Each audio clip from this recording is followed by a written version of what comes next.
Hello friend and welcome back to my channel. কেমন আছি সকলে? আশা করি তোমরা ভালো আছো, আমিও ভালো আছি।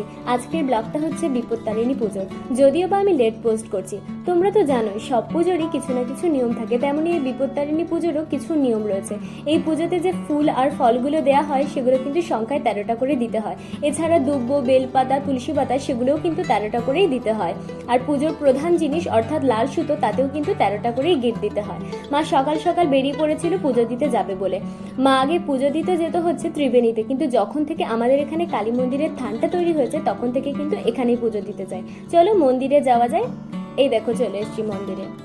তোমরা যারা এই পুজোটা করেছো বা দেখেছো তারা হয়তো জেনে থাকবে এই পুজোটা করে প্রধানত বাড়ির বিবাহিত মহিলারা, তবে অবিবাহিতরাও কিন্তু এই পুজোটা করতে পারে।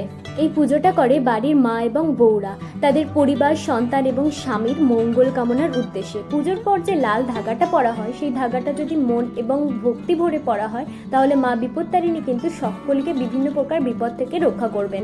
দেখো তোমাদের সঙ্গে গল্প করতে করতে আমার পুজো দেওয়া কিন্তু শেষ হয়ে গিয়েছে। আজকের বাইরের ওয়েদারটাও ছিল একদম পরিষ্কার এবং খুব সুন্দর, বাইরে থেকে দেখতে কিন্তু খুব সুন্দর লাগছিল। এই নতুন বিষয়গুলো তোমাদের জানতে পেরে কেমন লাগলো অবশ্যই কিন্তু কমেন্ট করে জানিও।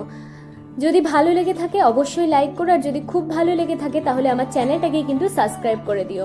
ততক্ষণের জন্য টাটা, বাই বাই।